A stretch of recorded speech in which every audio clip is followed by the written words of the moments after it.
मुखिया मुलायम फिर हुए सख्त। आ गया अब कार्रवाई का वक्त। निकम्मेपन पर भी दी नसीहत। आखिर ऐसे हालात कब तक? सिर्फ हिदायत या कार्रवाई? जी हां, ये सवाल इसलिए है, दरअसल हर बार हिदायत और हर बार नसीहत, लेकिन नतीजा भी हर बार ढाक के तीन पात। न सरकार के मंत्री सुधरने का नाम ले रहे हैं और न सूबे के बेलगाम नौकरशाह। पिछले कई बार से सरकार को नसीहत दे चुके मुखिया मुलायम सिंह यादव की नसीहतों का भी कोई असर नहीं। सवाल ये है कि आखिर ऐसा कब तक चलता रहेगा? मुखिया मुलायम फिर हुए सख्त। आ गया अब कार्रवाई का वक्त। निकम्मेपन पर भी दी नसीहत। आखिर ऐसे हालात कब तक? सिर्फ हिदायत या कार्रवाई? जी हां, सिर्फ हिदायत या कार्रवाई। दरअसल सपा मुखिया मुलायम सिंह यादव ने राज्य कार्यकारिणी की बैठक में सख्ती दिखाते हुए सरकार और संगठन को हिदायतें दी, लेकिन सवाल यह है कि क्या इस बार कार्रवाई होगी या ये सिर्फ हिदायत है? ऐसा क्यों होने लगा है और ऐसा क्यों हो रहा है? क्यों हर बार हंटर चलाने को मजबूर हो जाते हैं मुखिया मुलायम? एक बार फिर वही हुआ। राज्य कार्यकारिणी की बैठक में तमाम नए पुराने पन्नों को पलटते हुए मुखिया मुलायम की पीड़ा झलक ही गई। 2017 की तस्वीर सजाते हुए नेताजी ने निर्देश भी दिए कि ये आने वाले समय की पुकार है, संयम और शालीनता।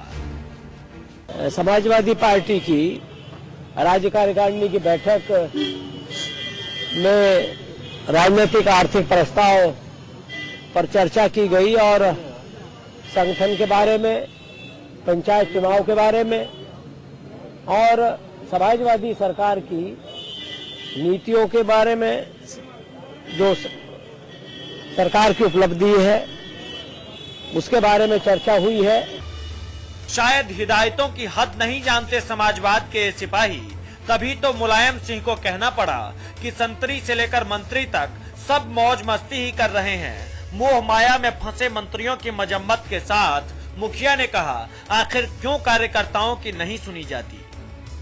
जो पार्टी के राष्ट्रीय अध्यक्ष हैं, उन्होंने मंत्रियों को ये आदेश दिए हैं, कहा है कि वो कार्यकर्ताओं को, विधायकों को और जनता की बातों को सुने और वही लोग चुनाव मंत्री लोग के लिए हारे हैं तो क्यों हारे हैं, उन कारणों की समीक्षा हो कि मंत्री चुनाव क्यों हारे हैं और मंत्री जनता की, कार्यकर्ताओं की, विधायकों की बात सुने। किसी को शाबाशी मिली तो किसी को सबक, लेकिन विरोधियों को तो फिर बैठे बिठाए मौका मिल गया। कांग्रेस कह रही है रेवड़ियों की सरकार ऐसी ही होती है, नतीजा जनता भुगत रही है। और जिस तरीके से नेताजी बहुत बार, कई बार अपने मंत्रियों को बाकायदा मंचों से आरोपित कर चुके हैं कि वो काम नहीं कर रहे हैं, बेईमानी में हैं, एक्सेप्ट कर रहे हैं, और जो एजेंडा है जनता के विकास का, उससे तो कभी जिस दिन से सरकार बनी उस पर तो चले नहीं है। और रेवड़ियां बाट की सरकार बनाई थी। नेताजी को अपने परिवार को, अपने समाजवादी लोगों को बार बार समझाना पड़ रहा है और जनता उसका नुकसान भुगत रही है। अब विपक्ष भी टूट पड़ा सरकार की टूटी दरारों में झांकने के लिए। बीजेपी की माने तो ये पटकथा पुरानी है, सवाल नेताजी की नीयत पर ही उठे कार्रवाई को लेकर। लेकिन नेताजी कोई पहली बार नहीं भड़के हैं।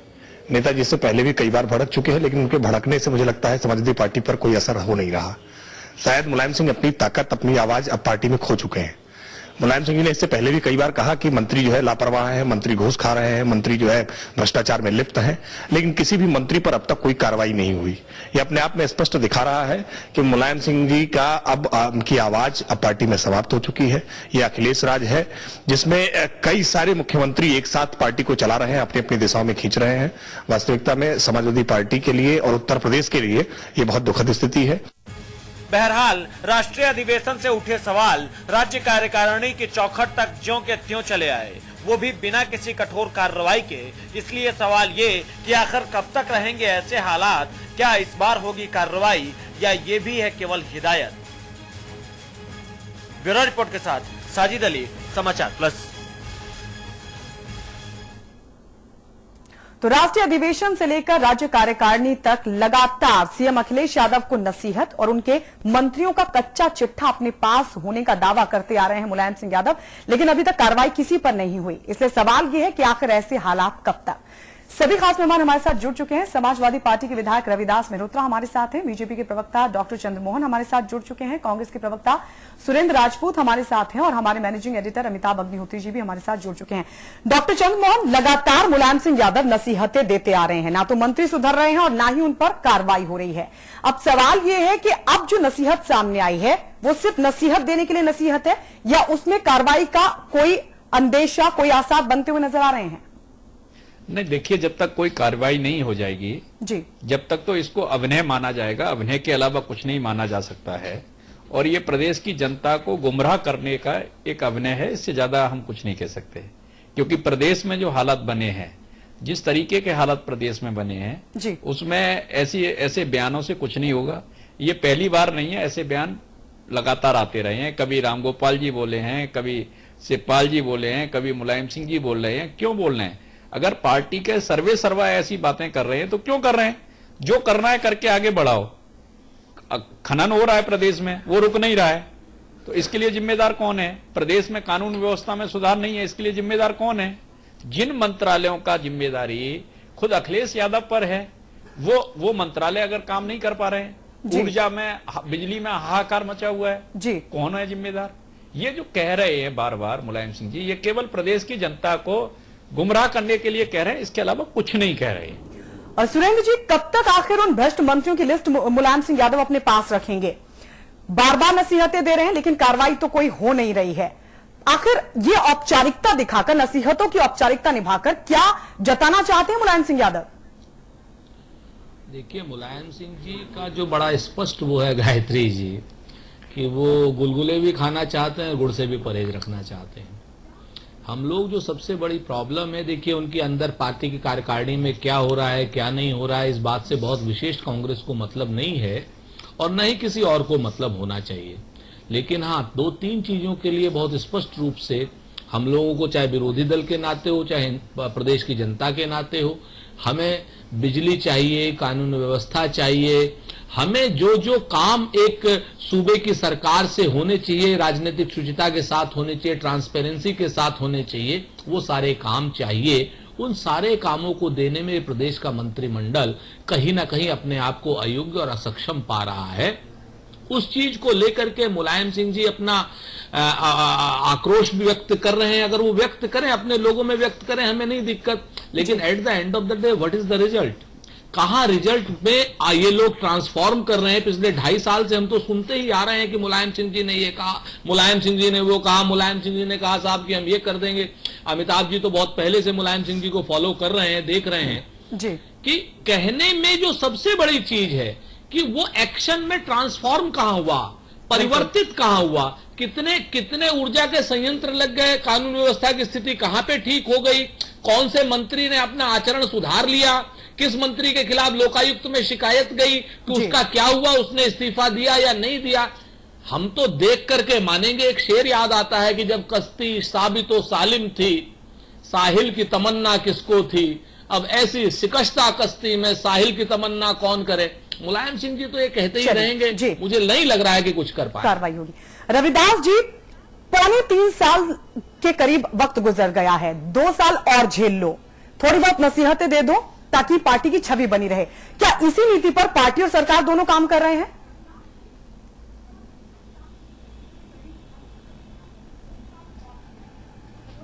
देखिए गायत्री जी, अमिताभ जी, ये बात नहीं है।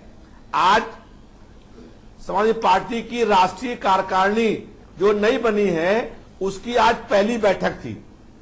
नई कमेटी का ये प्रथम बार बैठक थी और उस बैठक में माननीय मुलायम सिंह जी ने जो कार्यकर्ताओं का दर्द है, जो जनता का दुख है, उसके बारे में उनकी बातें सुनी। तमाम नेताओं ने, राज्य कार्यकारिणी के लोगों ने अपनी बातें कही, अपना दुख दर्द कहा और मुख्यमंत्री जी और मुलायम सिंह जी ने उन नेताओं का, उन कार्यकर्ताओं का जो दुख है, जो कष्ट है, जो जनता की दुख कष्ट है, उसको सुना। उसके बाद मुलायम सिंह जी ने कार्यकर्ताओं के सामने ये कहा कि मंत्री अपने आचरण में सुधार लाएं, कार्यकर्ताओं और जनता, नेताओं और विधायकों की जो उनसे आशाएं हैं उसको पूरी करने का काम करें। जनता ने बड़ी आशा और बड़ी अपेक्षा, बड़े विश्वास के साथ पूर्ण बहुमत की सरकार बनाई है।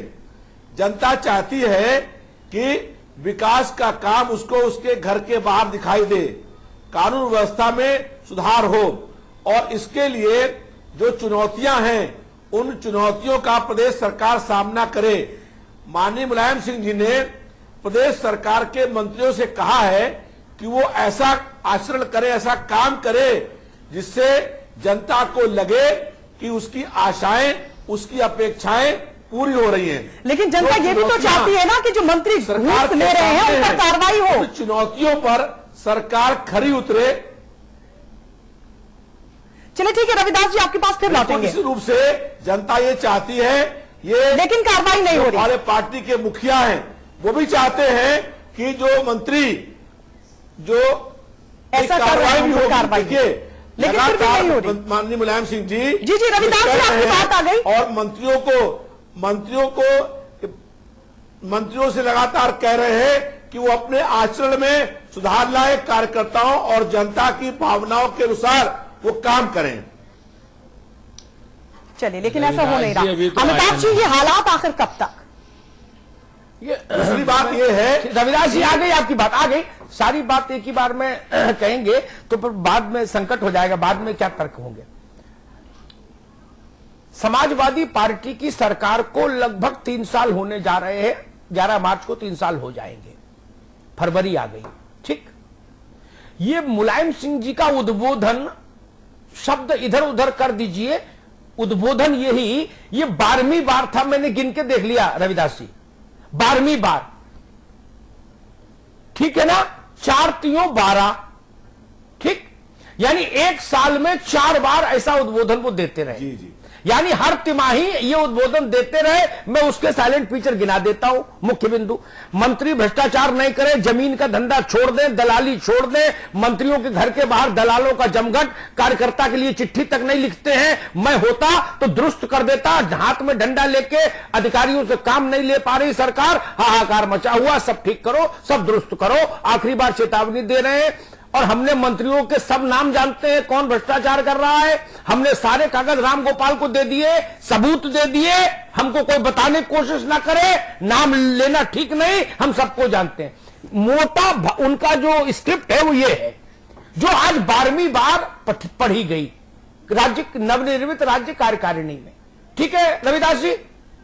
जब 11 बार ये वाचन हुआ तब इस पर कोई कार्रवाई नहीं हुई, तो 12वीं बार इस पर कार्रवाई हो जाएगी। इस पर भरोसा क्यों और कैसे? एक सवाल, इस बहस में सवाल पहले तय हो जाए कि किन पर चर्चा करनी है अपने को।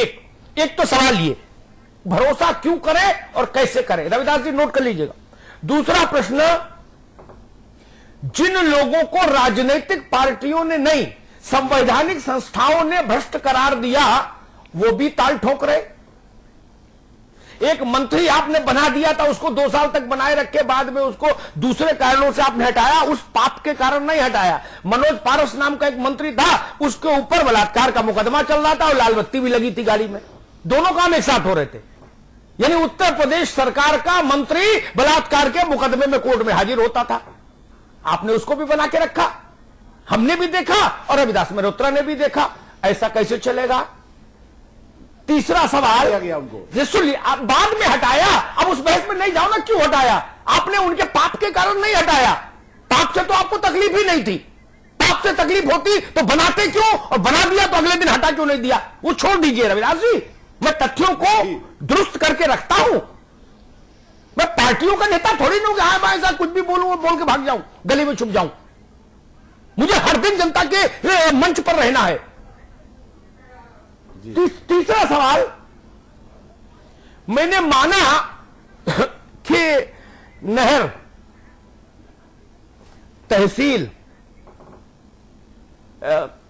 राशन की दुकान, इनसे जुड़े जो महकमे हैं उनके मंत्रियों की चलो चाबी कस दो, अगर उनको जिम्मेदार मान लें गड़बड़ी का, ठीक।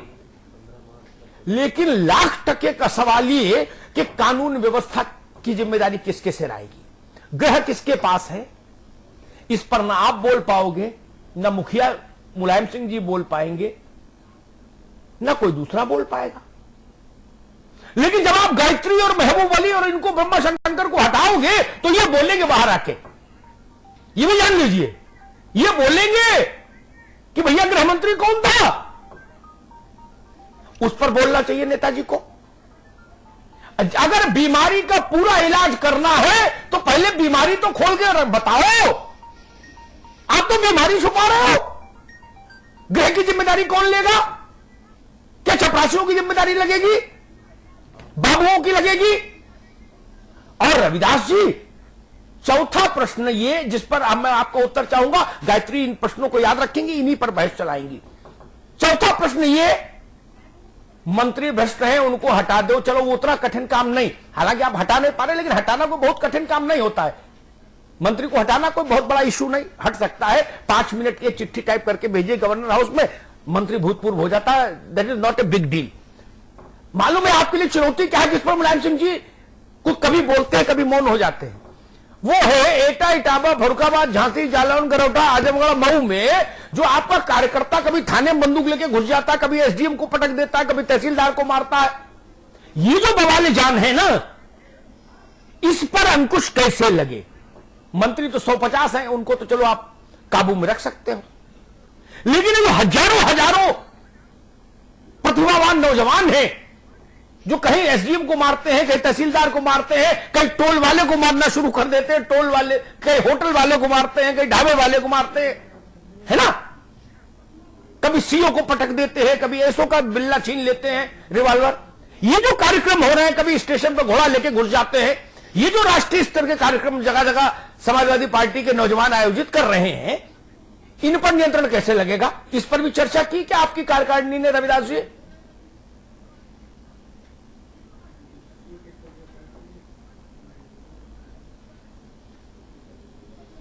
जी अमिताभ जी, जो आप बात कह रहे हैं जी, उस पर भी चर्चा हुई है और माननीय मुलायम सिंह जी ने कार्यकर्ताओं को, नेताओं को ये निर्देश दिए हैं कि जो कार्यकर्ता नेता हैं अनुशासन में रहें, अपनी जो बात है वो कहें, लेकिन एक सीमा के अंदर बात कहें।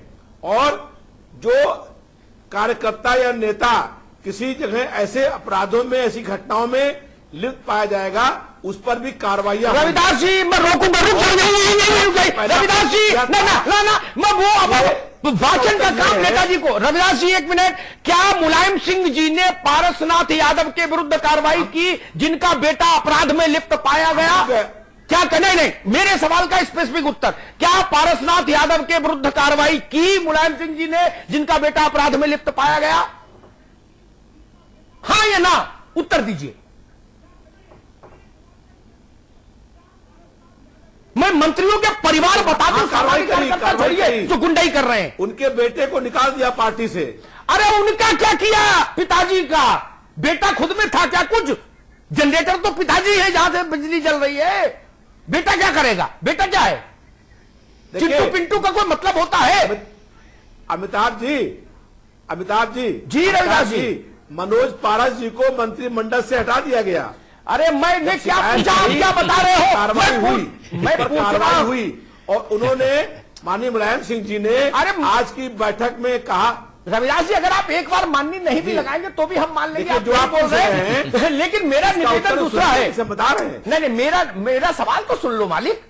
हमको भाषण नहीं चाहिए मुलायम सिंह जी का यहां पर मैडम, हमें सवाल पर उत्तर चाहिए आपसे विनम्रता पूर्वक।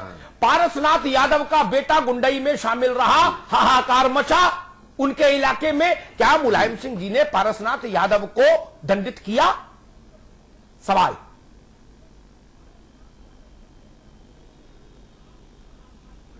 देखिए अमिताभ जी, उनके बेटे ने जो किया था उसके ऊपर उनके बेटे को पार्टी से निकाल दिया गया। अरे बाप के दम पर किया था, बेटा कौन सा सिकंदर हो गया भाई? हुई। अब आप भी भाई रविदास जी, बेटा कौन सा मुगले आजम था भाई? बेटा की क्या हैसियत? बाप की हैसियत थी, इसलिए बेटा ने ये बवाल किया। नहीं, देखिए इसमें ये मत हमको समझाइए। आपके एक और प्रतापी है, देखिए पश्चिम के मुलायम सिंह जी चाहते हैं कि मुलायम कार्यकर्ता जो है, नेता जो है, वो जनता की भावनाओं रविदास के जी, अनुसार काम करें। रविदास जी, जो विकास ये के काम है वो करें। रविदास जी, श्रीमद् भागवत का पाठ मत करिए ना।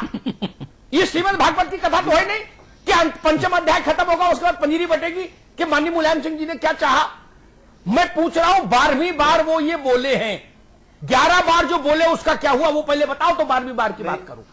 11 बार वो ये बोल चुके और आपसे ज्यादा मुझे याद है, आपको उतना नहीं याद होगा, मेरी गारंटी है। उन्होंने एक बार नाम लेके कहा था पारस के लड़के का, और उन्होंने कहा था बीजेपी वाले, मैं उनके शब्द तो हरा देता हूं, मेरी स्मरण शक्ति अभी ठीक है। मुलायम सिंह ने कहा था ये बीजेपी वाले ऐसे नहीं जीतते, इनके लड़के अनुशासन में रहते हैं इसलिए जीतते, इसलिए जीतते, हम बताए दे रहे सबको। और हमें सब पता है पारस के लड़के ने गुंडागर्दी मचा रखी है, सब अखबारों में छप रहा, हमको पता है क्या हुआ उसके बाद। राष्ट्रीय कार्यकारिणी में, ये तो प्रदेश की कार्यकारिणी थी, ये तो छोटी बहन थी, बड़ी बहन राष्ट्रीय कार्यकारिणी की महाधिवेशन में लखनऊ में बंद कमरे में नहीं, खुले मंच से माननीय मुलायम सिंह जी ने कहा था हमारे पास सारे मंत्रियों के भ्रष्टाचार के सबूत आ गए। मैं वर्बेटम कोट कर रहा हूं, गलत निकले मेरे खिलाफ मुकदमा दर्ज कराइएगा। उन्होंने कहा मैं सारे सबूत मैंने राम गोपाल को दे दिए हैं और मैंने कहा इनको बाहर का रास्ता दिखाओ, ये लोग भ्रष्टाचार में लिप्त हैं। कितने महीने हो गए, एक भी बाहर गया क्या? चूहा भी भगाया क्या आपने रविदास जी? आदमी छोड़ो, क्या चूहा भी भगाया रविदास जी? उस लिस्ट का क्या हुआ जो पार्टी के राष्ट्रीय अध्यक्ष ने पार्टी के राष्ट्रीय महासचिव को दी थी? जी जी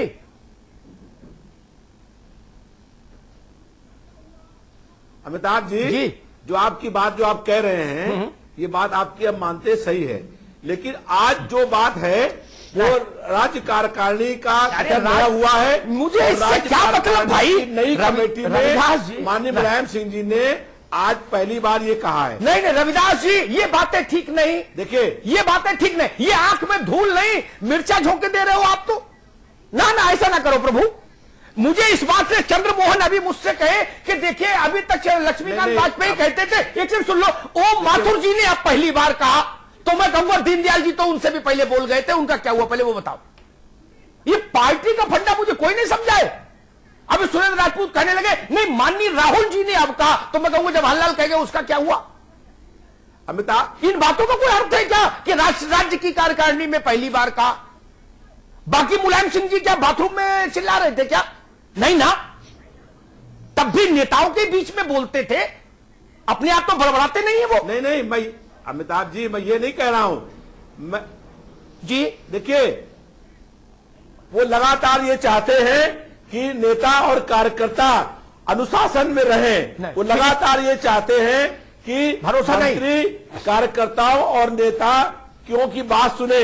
वो लगातार ये चाहते हैं कि विकास के काम हो और कार्यकारिणी की बैठक में इसके अलावा और भी कई मुद्दे आए थे, उनमें मेरी कोई रुचि नहीं। वो सब राजेंद्र चौधरी के लिए छोड़ दीजिए रविदास जी। वर्ग के अंदर रविदास जी सभाएं होंगी, रविदास जी वो सब राजेंद्र चौधरी के लिए छोड़ दीजिए। आप कहां चक्करों में पड़ रहे हैं जी? फिर राजेंद्र जी क्या करेंगे अगर आप सब बता? उसके अलावा उसमें और बहुत से मुद्दे थे। दिल्ली की सरकार उसने वादे किए थे, छोड़ दीजिए ना वादों में रविदास जी सरकार असफल हुई है। रविदास जी पूरे रविदास जी आंदोलन चलाने की बात उन्होंने कही है। आप पूरी ब्रीफिंग नहीं करो, वो राजेंद्र चौधरी करेंगे, उनके पास यही काम है। आप तो मतलब की बात बताओ। सुरेंद्र राजपूत जी मैंने कहा 11 बार यही टेक्स्ट पढ़ा गया आदरणीय मुलायम सिंह जी के द्वारा और पार्टी के नेताओं के बीच में पढ़ा गया। वही 100 नेता हैं, उनको राष्ट्रीय कार्यकारिणी मान लो, अंतर्राष्ट्रीय कार्यकारिणी मान लो, लोकल कार्यकारिणी मान लो, मोहल्ले की मान लो, जिले की मान लो, प्रदेश की मान लो,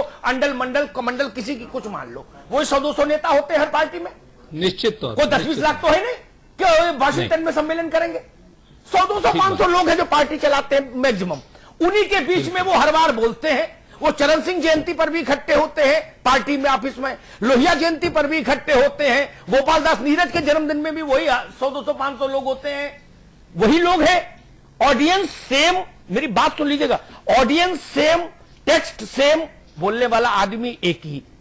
11 बार बात निष्फल हुई। 12वीं बार सफल हो जाए, ये कोई भरोसा कैसे करे? नहीं है, आप अलग अलग लोग भी होते हैं। नहीं, अब 2-4 अलग होते हैं, 99% वही होते हैं हर पार्टी। अमिताभ जी, मसला जो है फिर वही बात है। हमने तो आपसे पहले भी कहा था कि रास्ते को भी दोष दे, आंखें भी कर लाल, चप्पल में जो कील है पहले उसे निकाल। तो वो जो मसला है मुलायम सिंह जी का, मुलायम सिंह जी दिखाना चाहते हैं हम सब लोगों को कि हम कार्रवाई कर रहे हैं, लेकिन अगर वो कार्रवाई कर देंगे तो उसके बाद फिर समाजवादी पार्टी में रहेंगे एक आध लोग, जो रविदास जी जैसे लोग रह जाएंगे, बाकी सब लोग तो फिर वहीं के वहीं चले जाए, कार्रवाई उनके तो मुखालिफ कार्रवाई हो जाएगी। तो मसला जो यहां पर है वो एक चेक एंड बैलेंस बना करके रखना चाहते हैं। जो सबसे बड़ी चीज है वो कहते रहेंगे, लेकिन आप पिछले 2.5-3 साल में देखिए, राष्ट्रीय अध्यक्ष आज की डेट में भी, मैं अमिताभ जी मैं आपसे गारंटी करके कह रहा हूं, पूरे प्रदेश में आप एक रेफरेंडम करा लीजिए।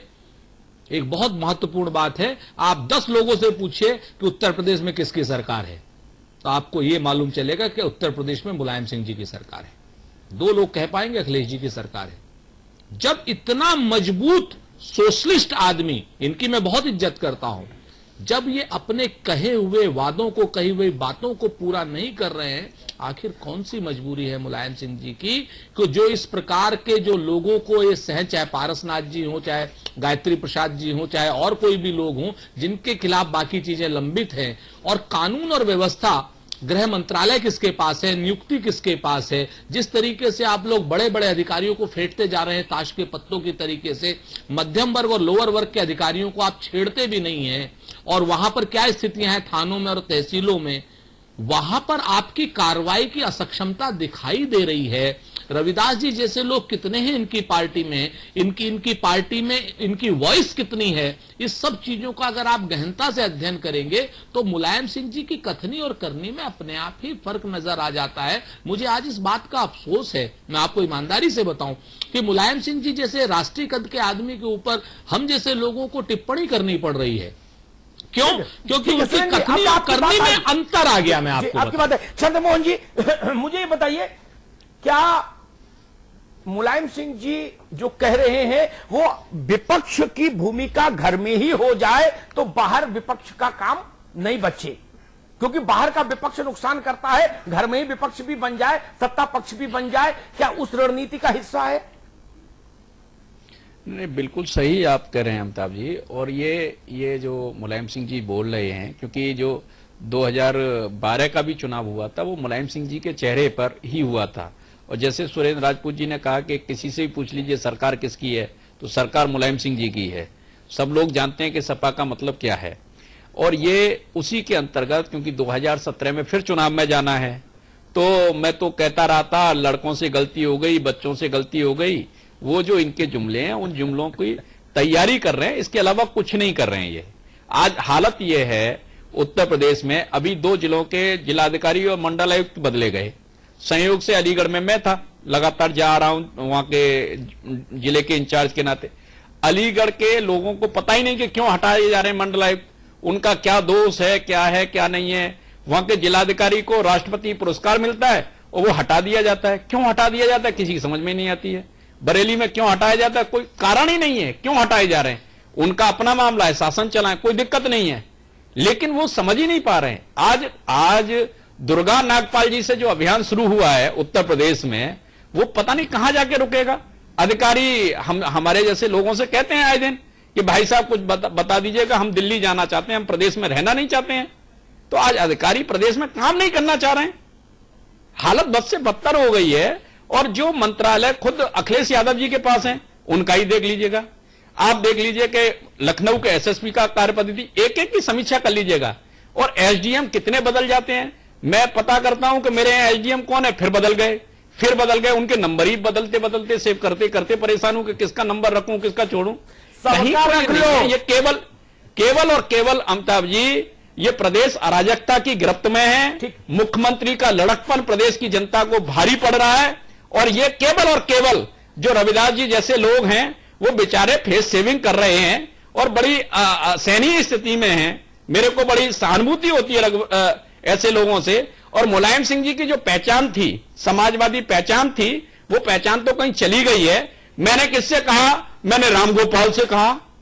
तो ये तो एक कुनवा की पार्टी है, कुनवे के द्वारा संचालित हो रही है। पिस रहा है हमारा उत्तर प्रदेश। उत्तर प्रदेश में आप नोएडा में रहते हैं। एक मिनट, एक अमिताभ जी, एक लास्ट लाइन मैं कह रहा हूं, पूरी जिम्मेदारी के साथ कह रहा हूं। आप नोएडा में रहते हैं, गाजियाबाद में रहते हैं। गाजियाबाद में क्या हालत है? एक और बिल्डर परेशान कर रहे हैं जनता को, दूसरी ओर बिल्डर को कौन परेशान कर रहा है?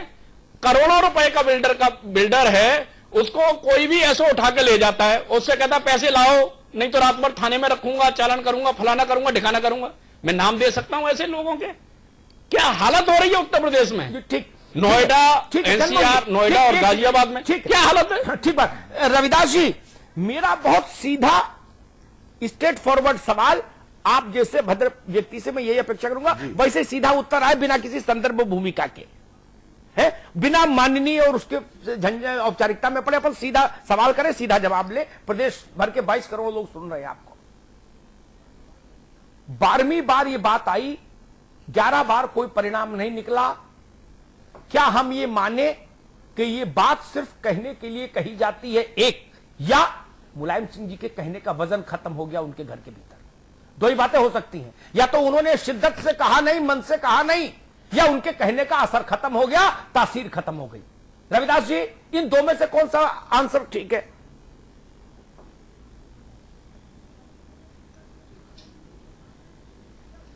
देखिए अमिताभ जी, वो पूरे मन से कहते हैं और वो पूरे मन से ये चाहते हैं कि मंत्री ठीक से काम करें।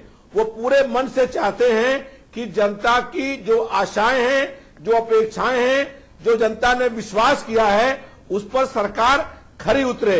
ये वो पूरे मन से चाहते हैं और वो लगातार मंत्रियों को ये कहते आ रहे हैं कि वो कार्यकर्ताओं की, जनता की। नहीं, मेरा सवाल ये नहीं है रविदास जी, आपने फिर कैसेट लगा दिया टेप में। नहीं रविदास जी, कैसेट मत लगाइए, मैं और साफ कर दूं। मुलायम सिंह जी घर के बुजुर्ग हैं, सुन लीजिए मेरी बात। उन्होंने घर के प्रौढ़ लोगों से कहा, जैसे हमारे यहाँ गांव में घर चलते हैं वैसे पार्टी चलती है, वैसे सरकार, कि भाई घर में व्यवस्था ठीक रखो, नाती पोते सब हिसाब से चले। यही भाव है, समझिएगा मेरी बात को। कौन 5 लोग चला रहे हैं पार्टी और सरकार दोनों? रामगोपाल जी, शिवपाल जी, अखिलेश जी, आजम खान। 4 अमिताभ जी, एक सेकंड सुन लो भाई। अमिताभ जी, एक सेकंड रविदास सिंह जी, नहीं सुन लीजिए पहले बात से निकल करके यहां तक पहुंचे हैं। अरे मुझे केवल घर की बात नहीं है रविदास जी, पार्टी के मुझे इतिहास पता है और ये उनको अधिकार है रविदास जी, वो मंत्रियों को ठीक से काम करने के लिए निर्देश दें, सलाह दें। मैं क्या कह रहा हूं, आप सुन ही नहीं रहे हो। आप मुझे ये मत बताओ मुलायम सिंह जी कहां से निकल के आगे बढ़े। बहुत संघर्ष करके, रविदास जी पार्टी बनाई है। अरे भाई, आप तो सुन ही नहीं रहे। हमको पता है कैसे पार्टी बनी, कैसे संघर्ष हुआ। मुलायम सिंह जी का घर और मेरा घर भौगोलिक तौर पर आपके घर से निकट है, हमको पता है। यहां से नहीं, अखिलेश जी के बाबा के समय से जी, है ना। वो विषय छोड़ दीजिए, उन विषयों में जाने की जरूरत नहीं। आज मैं पूछ रहा हूं, अगर पार्टी उनके मन से नहीं चल पा रही, सरकार उनके मानदंड पर नहीं चल पा रही, तो ये 4 ही लोग तो मुखिया हैं, शिवपाल जी, रामगोपाल जी, अखिलेश जी और आजम खान। इन 4 को दंडित किया क्या उन्होंने? इन्हीं 4 के ऊपर उन्होंने पार्टी और सरकार छोड़ी है, 5वां तो कोई है नहीं। इन 4 में से किसको दंड मिला, कब? रविदास जी,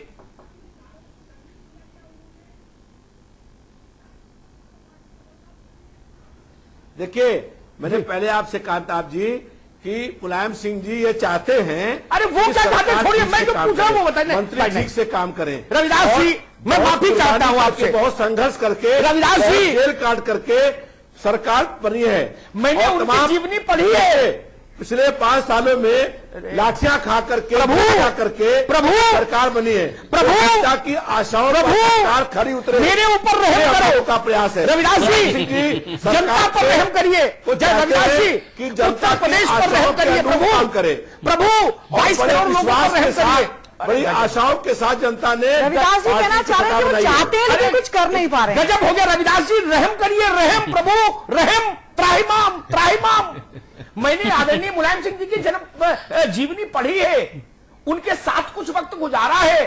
25 साल से एक पत्रकार के नाते उनको जान रहा हूं। रविदास जी से क्या सुनना चाहते हैं, उनकी नाते रिश्तेदारी जान रहा हूं। कहां घर में बहू बिटिया ब्याही वो सब नाते रिश्तेदारी जानता, वो सब जानते हैं हम लोग। उत्तर प्रदेश के लिए मुलायम सिंह जी नए हैं क्या, या उत्तर प्रदेश उनके लिए नया है? इसलिए उसमें समय मत खराब करो। मैंने पूछा, पार्टी और सरकार 4 लोग चला रहे हैं, 5वां कोई नहीं। 5वें सब बदले जाने लायक हैं, कभी भी किसी को बदल दो। यही 4 पिलर है जो कभी बदले नहीं जा सकते।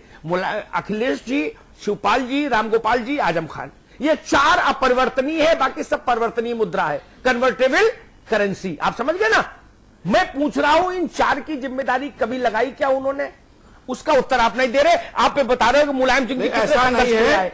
230 विधायक हैं, 230 विधायक हैं पार्टी के। रविदास जी, आप बात को इधर से उधर घुमा रहे हैं। हमको पता नहीं क्या कितने जीत के आए। 4 आंकड़ा पहली बार बता रहे हैं क्या? भी हैं जो भैया हमको पता है, जितना चुनाव आपने लड़ा उससे ज्यादा हमने कवर किया। आपको मालूम है, आपने अपने क्षेत्र में चुनाव लड़ा होगा, मैं तो प्रदेश भर में कवर किया। मित्र, ये सब जानकारियां हैं और जनता को पता, क्यों समय खराब करें? मेरा निवेदन, ये 4 आपने पूरे संघर्ष कवर किए। जो बीएसपी की सरकार में 5 साल लाठियां चली, लोग जेलों में गए, आंसू गए, छोड़े गए, सारी आपने कवरेज करी है। जी, और मेरे ख्याल से ब्रेक ले लो रविदास जी, आज रहम करने के मूड में नहीं। पार्टी की सरकार बनी है रविदास जी, क्योंकि लगातार हिदायतें मुलायम सिंह यादव की तरफ से दी जाती रही है, लेकिन अभी तक भी उन पर कार्रवाई नहीं हुई है। इसलिए सवाल ये उठ रहा है कि क्या ये सिर्फ हिदायतें हैं या फिर इन पर कार्रवाई भी होगी। सभी खास मेहमान हमारे साथ लगातार बने हुए हैं। सुरेंद्र राजपूत जी, लगातार जब अमिताभ जी ने सवाल किया रविदास जी से, वो कह रहे हैं कि मंशा है मुलायम सिंह यादव की, वो ये करना चाहते हैं। उनकी बातों से ऐसा लग रहा है कि करना तो चाहते हैं मुलायम सिंह यादव, लेकिन कर नहीं पा रहे। तो क्या उनकी आवाज का जो वजन है वो आज के दौर में कम होता नजर आ रहा है? गायत्री, बड़ा महत्वपूर्ण प्रश्न है। मैंने पहले भी इसके सवाल का जवाब देने की कोशिश की थी। एक बार निदा साहब ने बड़ी बढ़िया बात लिखी थी जी। कि तन बैरागी मन अनुरागी, कदम कदम दुश्वारी है, और जीवन जीना सहल न समझो बहुत बड़ी फनकारी है, और औरों जैसे होकर भी हम बाइज्जत हैं बस्ती में, कुछ लोगों का सीधापन है और कुछ अपनी अय्यारी है।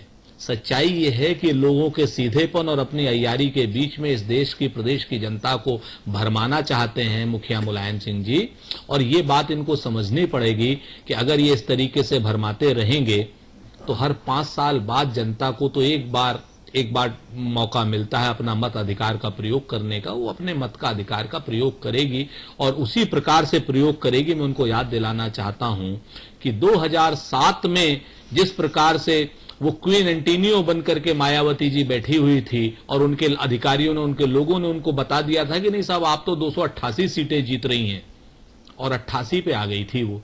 सच ये है कि मुलायम सिंह जी अगर सख्त कार्रवाई नहीं करेंगे उन लोगों के मुखालिफ, जो लोग इनके यहां पर रहते हुए इनका नुकसान कर रहे हैं, और इनका नुकसान से ज्यादा देश का, प्रदेश का और आम आदमी का नुकसान कर रहे हैं। आम आदमी को क्या चाहिए? आप क्या करना चाहते हैं, क्या नहीं करना चाहते, हमसे मतलब नहीं है। हमें कानून व्यवस्था दे दीजिए, हमें बिजली दे दीजिए, पानी दे दीजिए, आप जो है स्वास्थ्य की सेवाएं अच्छी कर दीजिए। सच ये है कि भ्रष्टाचार के ऊपर आप कानून बनाइए, कानून को प्रभावी ढंग से लागू कीजिए, लोकायुक्त की रिपोर्टों को आप अपनी सरकार के मंत्रियों की तो बात छोड़ दीजिए, पुरानी सरकार के मंत्रियों पर भी कार्रवाई करने में दिक्कत है। तो ये वो मुलायम सिंह जी जो सोशलिस्ट मुलायम सिंह जी हैं, एटलीस्ट हमें इनसे इस बात की तो उम्मीद रहती है, लेकिन इनकी तो वही है कि तन बैरागी मन अनुरागी, कदम कदम दुश्वारी है। ठीक है चंद्रमोहन जी, मेरे गांव में एक ठाकुर साहब थे, उनका लड़का बड़ा बवाली था, बहुत बवाली था। वो गांव में हर रोज बवाल करता था, और जब गांव के लोग आते थे शिकायत करने तो ठाकुर साहब बाहर बैठते थे तखत पे, पेड़, नीम के पेड़ के नीचे तखत डाल के, और अरे आओ पड़ी जाओ बिराजो। उन्होंने कहा भैया देखो लड़का बहुत हमारा ये नुकसान कर दिया, बैल खोल दिया, गाय को डंडा मार दिया, कुत्ता मार दिया, जो भी शैतानी, जो भी बदतमीजियां है ना। तो कहे देख लो मुन्ना, अब क्या बदतमीजी हुई तो मार लाठी, कमर तोड़ देंगे, घर से बाहर निकाल देंगे क्या। और ऐसा सैकड़ों बार हो गया, तो फिर गांव वालों ने शिकायत करना बंद कर दिया। उन्होंने कहा भैया वो प्रवचन गरीब याद कर लो यार, सुनने से क्या फायदा, कि मुन्ना कहा हो, अब की बदतमीजी की चाचा से तो मार लाठी, कमर तोड़, घर से निकाल देंगे क्या। न मुन्ना कभी निकला, मुन्ना ने अंदर जाके खूब मलाई और मक्खन रोटी चापी और मस्त दंड बैठक करके सो गया। वो जानता है कि बाप क्यों कह रहे हैं, क्या वैसी स्थिति है। देखिए अमिताभ जी, जैसे आप कह रहे हैं तो कहीं कोई ठाकुर साहब ऐसा करते थे, कहीं कोई सेठ जी ऐसा करते थे कि एक कर्मचारी को रखते थे, जब मौका लगता था कोई बात आती थी तो उसके 2 चार झापड़ मार देते थे और शाम को उसे ज्यादा पैसे दे देते थे। तो ये जो उत्तर प्रदेश में हो रहा है तो वही सेठ जी वाला काम हो रहा है कि उनको और ज्यादा पैसे दे दो। मंत्रियों को, किस मंत्री को डांट रहे हैं, खुद कह रहे हैं नाम आ गए हैं, तो नाम आ गए तो उन नामों का क्या चाटे प्रदेश की जनता? मंत्री दुर्व्यवहार कर रहे हैं। अब आज भी मैं नहीं भूलता हूं, चैनल पर बड़ी चर्चा हुई थी कि अधिकारी ने अंगूठी पहनी है तो इस बात पर वो अपमानित कर रहे थे। तो जब ये हालत हो रही है, लेकिन उनका हो क्या रहा है? हो कुछ नहीं रहा है, कुछ नहीं हो रहा है। मैं पूरे दावे के साथ में ये कह रहा हूं, प्रदेश भर से जो फीडबैक मिलता है कि उत्तर प्रदेश में केवल अराजकता है, अराजकता के अलावा कुछ नहीं है। और जो हालात बने हैं उत्तर प्रदेश में, केवल ये गुमराह करने के लिए, आपने तो गिन लिए, हम नहीं गिन पाए कि 12 बार हो गया। ये 12 नहीं, ये पूरा होगा 5 साल में जितना होना है। जो एक बार में, 1 साल में 3 वाला जो काम है, ये पूरा हो जाएगा, पूरा 5 साल में ये पूरा हो जाएगा और ये लगातार होता रहेगा। और रविदास जी जैसे लोग, भले लोग, क्योंकि बैठक में गए थे, सबसे मिलना हुआ, इनकी पीठ थपथपा दी गई है, ये भी आशा की संभावना में एक्सप्लेन करने में लगे रहेंगे। बाकी कुछ नहीं होने वाला है। जैसा भारतीय जनता पार्टी का स्पष्ट मानना है कि प्रदेश को क्या चाहिए, प्रदेश को विकास चाहिए, प्रदेश को क्या चाहिए, सुरक्षा चाहिए, चिकित्सा चाहिए। वो जो चाहिए वो आप दे नहीं सकते हैं। और आज जो हालत उत्तर प्रदेश में, मैं लगातार कह रहा हूं, लखनऊ का एक के बाद एक घटना लखनऊ में होती जा रही है, लेकिन हो क्या रहा है?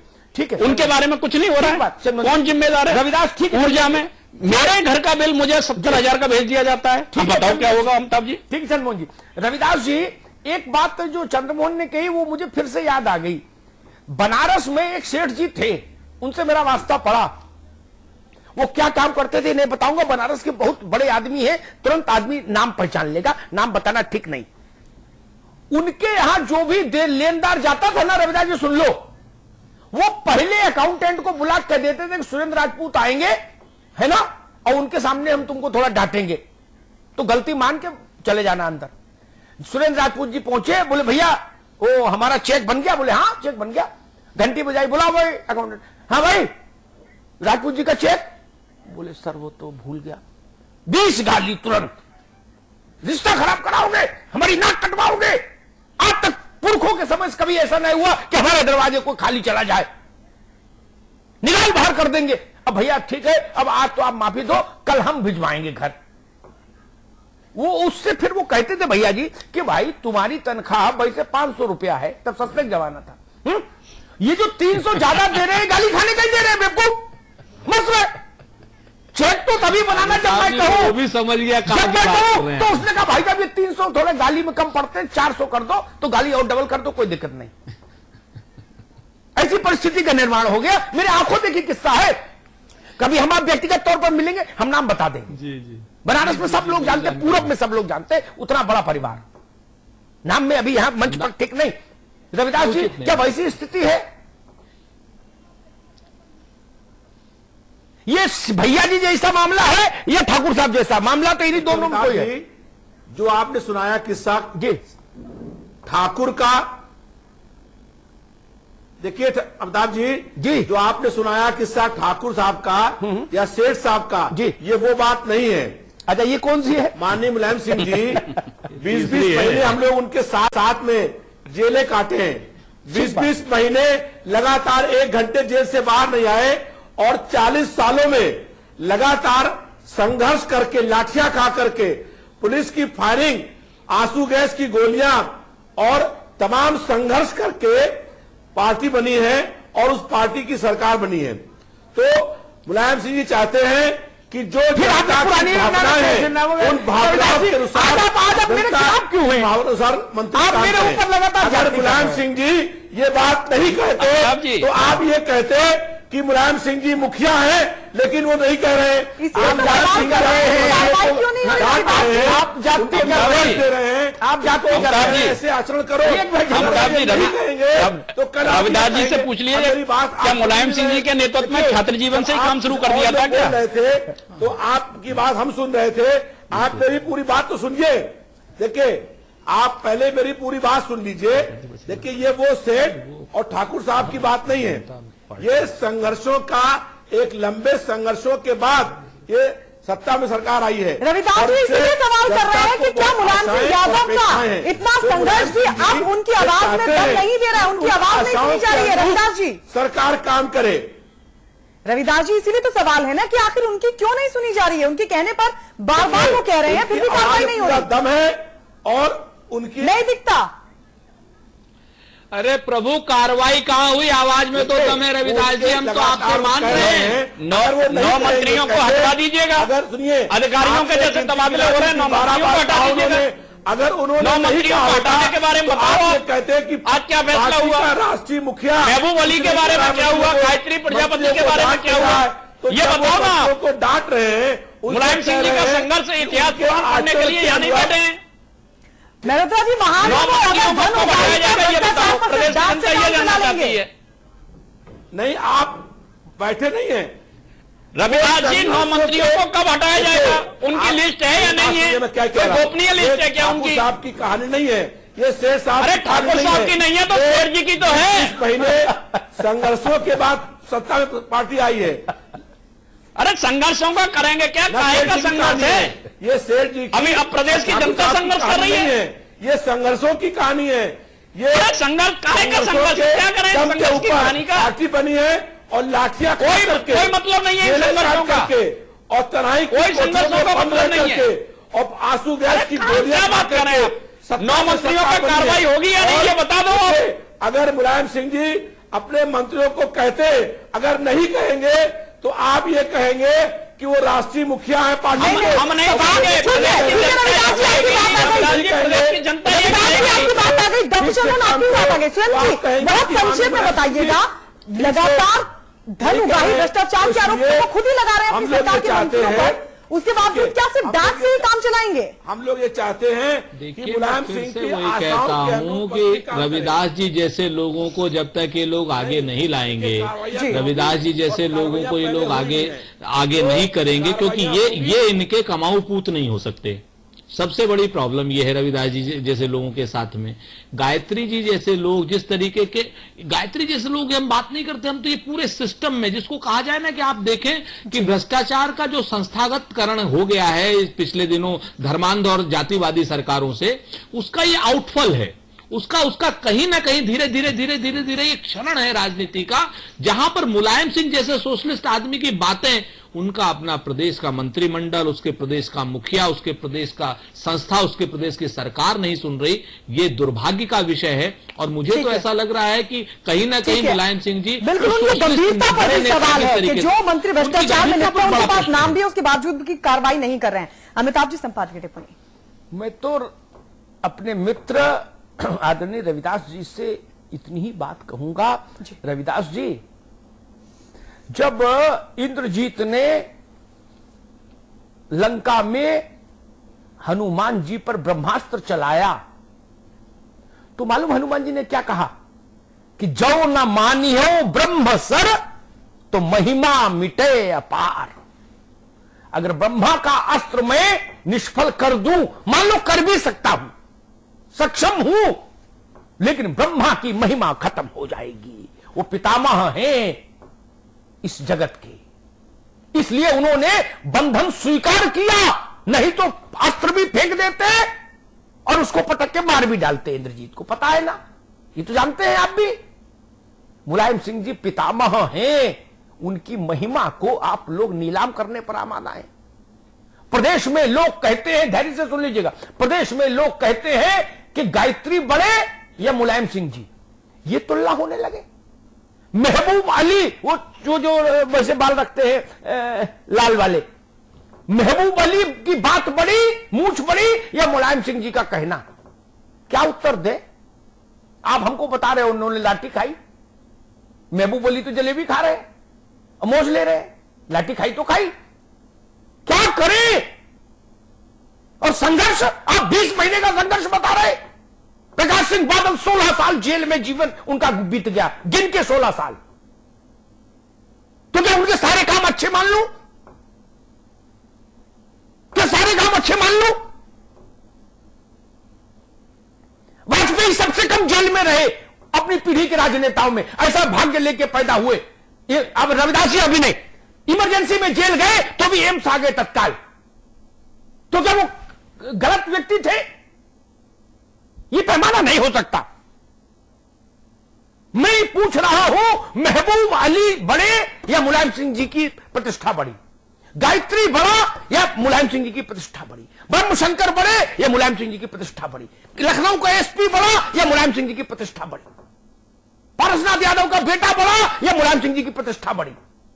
मनोज पारस बड़े या मुलायम सिंह जी की प्रतिष्ठा बड़ी? ये तो तय करके बताओ हमको। छोड़ो प्रदेश, आप अपने घर के ही भीतर तय कर दो। बाबा की बात सुनी जाएगी या नहीं, या उनकी खाट आपने बाहर नीम के नीचे डाल दी? 2 टाइम बस टाइम पर खाना मिलेगा और बाकी चुप लेटे रहो। क्या वैसा कर दिया? और अगर नहीं है वैसा तो उनकी बात की मर्यादा क्यों नहीं? मेरे कानों में उनके शब्द गूंज रहे हैं जो उन्होंने लोहिया पार्क के मंच, जनेश्वर पार्क के मंच से कहा था कि हमने 8 मंत्रियों के भ्रष्टाचार के सबूत रामगोपाल को दिए हैं। 4.5 महीना हो गया, सो गए उन सबूतों पर आप लोग? आपके अध्यक्ष ने सबूत दिए थे। लक्ष्मीकांत वाजपेयी, निर्मल खत्री और नसीमुद्दीन दिए होते तो आप कूड़े की टोकरी में फेंक देते, समझ आता। जिसने पार्टी को जन्म दिया उसने नाम दिए थे भ्रष्टाचारी मंत्रियों के, आप उनको हटा नहीं पाए। और आप कह रहे हो कि मुलायम सिंह जी की मर्यादा सबसे बड़ी हम लोग रख रहे हैं। नहीं, 2 बातों में एक बात तय करेगा सूबा। रविदास जी, ये 70 के दौर की राजनीति नहीं है, ये 80 के दौर की राजनीति नहीं, 90 के दौर की भी राजनीति नहीं, जहां नेता ब्लफ दे के आगे बढ़ता जाए। समय बदल गया है, आप पुरानी सोच के लोग बदलो अपनी सोच। इमरजेंसी का चेक लंबे समय तक नहीं भुनेगा। देश के प्रधानमंत्री ने चुनाव के समय एक जुमला उछाला था, हमारे जैसे समझदार लोगों ने तब भी उसको जुमला कहा था, लेकिन जनता ने उस पर भरोसा किया। 15 लाख हर आदमी के खाते में। आज अमित शाह ने कहा वो तो चुनावी जुमला था, पूरे देश भर में उसकी प्रतिक्रिया है। जनता को मूर्ख मत समझिए। आप टीवी पर बैठकर बोल देंगे कि माननीय नेताजी ये चाहते हैं और माननीय नेताजी वो कह रहे हैं, जनता नहीं सुनेगी। जनता परिणाम के कसौटी पर कसेगी कि नेताजी की मर्यादा है या नहीं, नेताजी ने मन से कहा या नहीं। जनता तो ये देखेगी। अगर मंत्री का परिवार अत्याचार कर रहा है इलाके में और फिर भी मंत्री ठाट से घूम रहा है, तो जनता मुलायम सिंह पर भरोसा क्यों करेगी? मैं चेतावनी देने आया हूं। रविदास जी, मुलायम सिंह जी ने कल कुछ कार्यकर्ताओं से मिले थे लखनऊ में, तो उन्होंने कहा था कि कन्नौज में डिंपल और आजमगढ़ में हम दोनों हार जाते अगर अपनी पार्टी के नेता और मंत्रियों पर भरोसे चलते। ये लोग तो हरवा देते हमको चुनाव, हमको और डिंपल दोनों को। उनके शब्द बता रहा हूं आपको, जो मुझे उनसे मिलकर आने के बाद कार्यकर्ताओं ने बताए। ये स्थिति कर दी आपने अपने सबसे बड़े नेता की। कल उन्होंने कहा, आज बैठक में क्या कहा मैं उस बहस में नहीं पड़ता, कल उन्होंने कार्यकर्ताओं से कहा कि मुझे खुद एक्टिव होना पड़ा। उनके शब्द थे, कोट कर रहा हूं, उन्होंने कहा मुझे एक्टिव होना पड़ा खुद व्यक्तिगत स्तर पर, तब जाके आजमगढ़ निकाल पाया। ऐसी स्थिति पैदा कर दी थी मंत्रियों ने जो उड़न खटोला लेके घूम रहे थे, कलप का कुर्ता और उड़न खटोला। क्या किया? कैसे भरोसा कर ले? जिसके घर में आदमी की मौत हो जाए, लखनऊ की सड़कों पर एक बच्ची के अंग पड़े पाए जाए, और आप कहो कि नेताजी ने कह दिया बहुत गंभीर है और बिल्कुल हम लोग सब चाक चौबंद हो गए। कैसे भरोसा कर ले? रविदास जी, एक कहावत है फर्रुखाबाद के आसपास के अंचलों में कि अंधा तब पतियाए जब कौड़ी भर पाए। परिणाम दीजिए परिणाम। अब चर्चा का समय बीत गया, चर्चा का समय बीत गया। आप दिल्ली की हवा से भी सीख नहीं रहे। प्रचंड लहर पर आए लोग जमीन पर लड़ाई लड़ रहे हैं। आज संकेतों में बोल रहा हूं, बाकी बात 10 तारीख को करूंगा। प्रचंड लहर पर सवार लोग अब जमीन पर लड़ाई लड़ रहे हैं। आपके पास तो न लहर है न तूफान है, कुछ नहीं है। कहां लड़ोगे लड़ाई? परिणाम चाहिए, जनता को परिणाम चाहिए। परिणाम, इन बातों से अब कुछ नहीं होगा। आप सारे 10-20-50 लोग मिलके एक कैसेट तैयार करा लो। माननीय नेताजी ने ये कहा, वो कैसेट प्रदेश भर में बजवा दो तो भी कुछ नहीं होगा। और कुछ नहीं बोलो, आप तो योग्य व्यक्ति हैं, आप जानते होंगे। आपको मैं क्या बताऊं, लोहिया ने एक बार कहा था कि विपक्ष को कंठ से बोलना चाहिए, सत्ता पक्ष को कलम से बोलना चाहिए। सरकार का वक्तव्य उसके काम होने चाहिए। क्या आपकी पार्टी और आपके सरकार के काम वक्तव्य है? और अगर है तो फिर आपको सफाई देने की जरूरत ही नहीं पड़नी चाहिए थी। लेकिन ये सवाल जरूर उठेगा कि घर का बुजुर्ग अगर कोई 12वीं बार कोई बात कह रहा है तो दो ही बातें हैं, या तो उसके कहने में ईमानदारी कम है या उसकी बाद की पीढ़ी के लोगों ने उसकी आवाज के असर को नकार दिया। दो ही बातें, तीसरी कोई बात हो नहीं सकती। चाहे वो मेरे घर के बुजुर्ग हो, चाहे रविदास जी के घर के बुजुर्ग हो, चाहे चंद्रमोहन जी के हो और चाहे सुरेंद्र जी के हो। भारतीय जनता पार्टी में आडवाणी जी की स्थिति भी हमको पता है, वो भी बुजुर्ग हैं, पता है ना। मुरली मनोहर जोशी जी की स्थिति पता है। या तो कह दो एक बार दिल खोल के कि भाई जो आडवाणी जी सो मुलायम सिंह जी, हमने वो ही कर दिया, बराबरी का कर दिया रिश्ता, बोल दो, हम सवाल ही नहीं करेंगे। देश में कोई पूछता है आडवाणी जी से ऐसा क्यों हो रहा है? नहीं ना। जोशी जी से किसी ने पूछा कि ऐसा क्यों हो रहा है? नहीं ना। आप दिल खोल के बात तो करो ईमानदारी से। आप बता दो भाई हमने जो बीजेपी ने आडवाणी जी को पोजीशन दी है वही पोजीशन हमने नेताजी को दे दी। सवाल बंद। कम से कम मैं तो सवाल नहीं करूंगा फिर आपसे कभी। फिर नेताजी के इतिहास पर चर्चा होगी, उनके योगदान पर चर्चा होगी, वर्तमान पर चर्चा बंद। और अगर वर्तमान में आप उनको मुखिया मान कहते हैं तो सवाल आपसे पूछा जाएगा कि उनकी बात का असर क्यों नहीं दिख रहा सूबे में, सरकार में, संगठन में। बहुत बहुत धन्यवाद।